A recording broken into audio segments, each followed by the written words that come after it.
The world is beginning to wake up to the fact that we as a civilization have been brainwashed and dumbed down.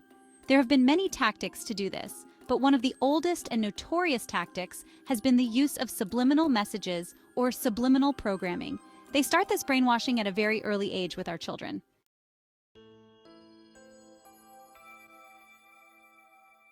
We are going to look at subliminal messaging, what it is, what it does, examples, and how to protect your loved ones from the mind manipulation by huge corporations.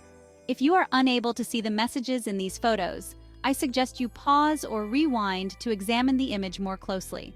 Recognizing them here is essential to recognizing them when you aren't consciously looking for them. Subliminal programming refers to the technique of embedding messages below the threshold of conscious awareness to influence behavior or attitudes. These messages are often delivered through visual or auditory means, such as flashing images or background sounds that are not immediately noticeable. The idea is that while these stimuli might not be consciously perceived, they can still affect the subconscious mind without the individual being aware of the influence. Subliminal programming has been a topic of debate, with some studies suggesting its potential effects and others questioning its efficacy. It is often associated with advertising, self-help, and other forms of media, including content for young children. Before we dig into this, don't forget to help wake up your friends by sharing this video, like and subscribe. I've got a new store up and I will link it in the video description. And if you enjoy my content, are able to and would like to contribute, please leave a small gift with the super thanks button. We all love gifts. Okay, let's look at what the corporate elite are doing to control us now and for quite some time.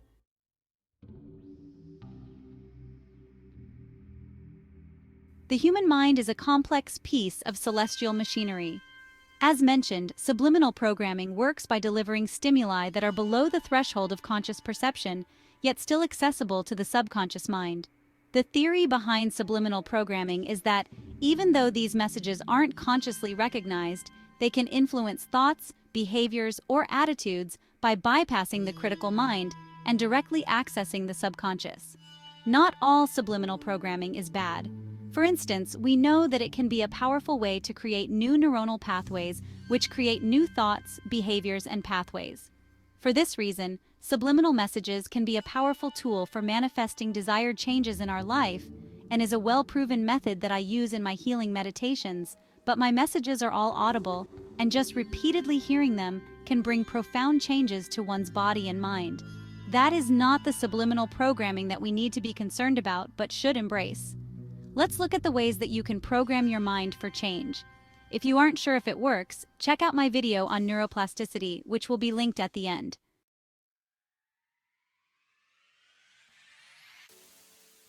Chapter 3: Messages for Change.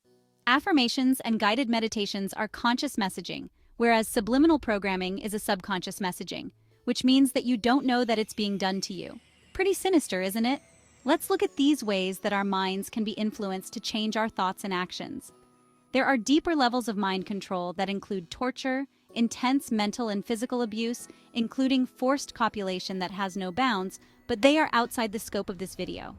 Affirmations involve the conscious repetition of positive statements designed to reinforce specific beliefs or goals. For example, someone might repeatedly say, "I am confident and capable." When said enough times, the neuronal pathway to these thoughts is forged, and pathways to thoughts of doubt and incompetence erode over time. The key aspect of affirmations is that they are intended to be heard, spoken, or thought consciously. The repetition and focus on these positive messages aims to rewire thought patterns over time. Guided meditations are similar in that they involve deliberate, conscious engagement with specific ideas or visualizations. During a guided meditation, a narrator leads the listener through a series of calming thoughts, images, or instructions aimed at achieving relaxation, healing, or personal growth. The messages in guided meditations are explicit, and the listener is fully aware of the content and its purpose. Subliminal programming, on the other hand, operates on a much more subtle level. The messages are designed to be unnoticed by the conscious mind and instead target the subconscious mind. The goal is to influence thoughts or behaviors without the person being consciously aware of the message they are receiving. You would be amazed at how many times subliminal marketing is being used on you and your loved ones every day.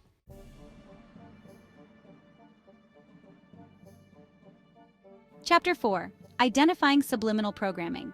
Consider that your mind can actually be used against you through subliminal programming. Also consider that there have been numerous government programs experimenting with control of the mind. We should probably look at ways that we might identify malicious subliminal programming, because recognizing it is stopping it from influencing you. The first step in understanding subliminal programming and how it works is to pay attention to advertisements, movies, and other media for recurring patterns or messages that may be embedded subtly. Look for hidden symbols, phrases, or images. Also, subliminal messages often repeat or use specific triggers to influence behavior. Identify patterns or repetitions in content that could indicate subliminal intent. You can employ tools or techniques to analyze media content for hidden messages. This could involve frame-by-frame analysis of videos or examining the frequency of certain images or words. Develop a habit of questioning the intent behind media messages and political commentary. Even a speech might be designed to subliminally influence listeners.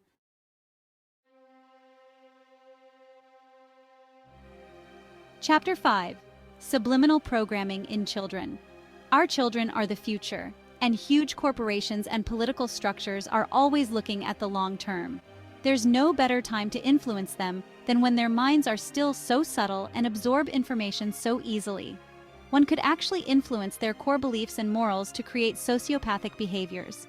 To identify subliminal programming in children's content such as electronic games, movies, songs, and books, consider the following. In video games, look for hidden images, symbols, or sounds that may have subliminal messages. Check if game mechanics subtly influence behavior, such as encouraging excessive play or in-game purchases.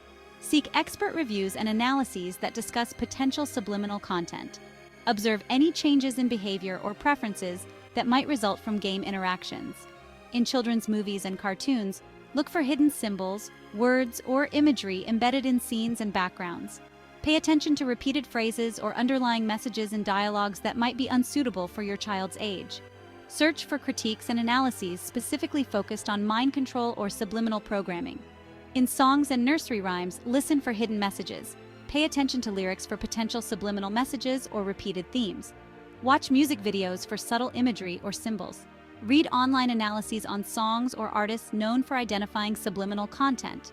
In children's books, review text and illustrations, looking for recurring themes, symbols, or messages that might subtly influence readers. Consider if storylines or characters are used to promote certain ideas or behaviors. For instance, the large majority of Disney movies revolved around one or both parents dying or already being dead.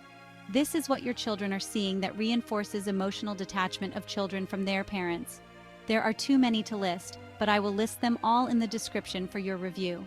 One theme that seems quite strong, however, is the loss of their mother at an age where the maternal bond is strongest. Bambi, 1942. Bambi's mother is killed by a hunter. Cinderella, 1950. Cinderella's mother is dead and her father dies, leaving her with her wicked stepmother. The Fox and the Hound, 1981. Todd's mother is killed by a hunter. The Little Mermaid, 1989. Ariel's mother is absent and implied to be dead. Beauty and the Beast, 1991. Belle's mother is dead. Aladdin, 1992. Jasmine's mother is dead and Aladdin is an orphan. Pocahontas, 1995. Pocahontas's mother is dead.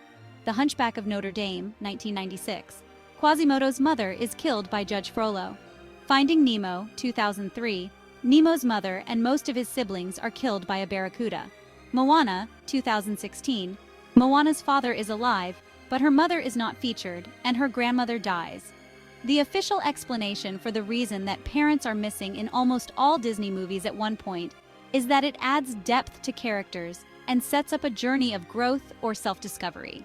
What are your thoughts? Do you believe it prepares for growth and self-discovery, or does it desensitize children to death and disrupt their behavior?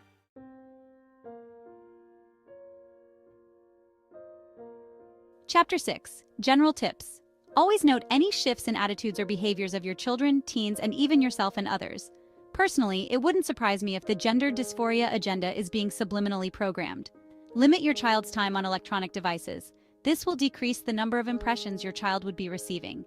In the game of power, fear and deception are the tools of the trade, so arm yourself with knowledge in this fight for your mind.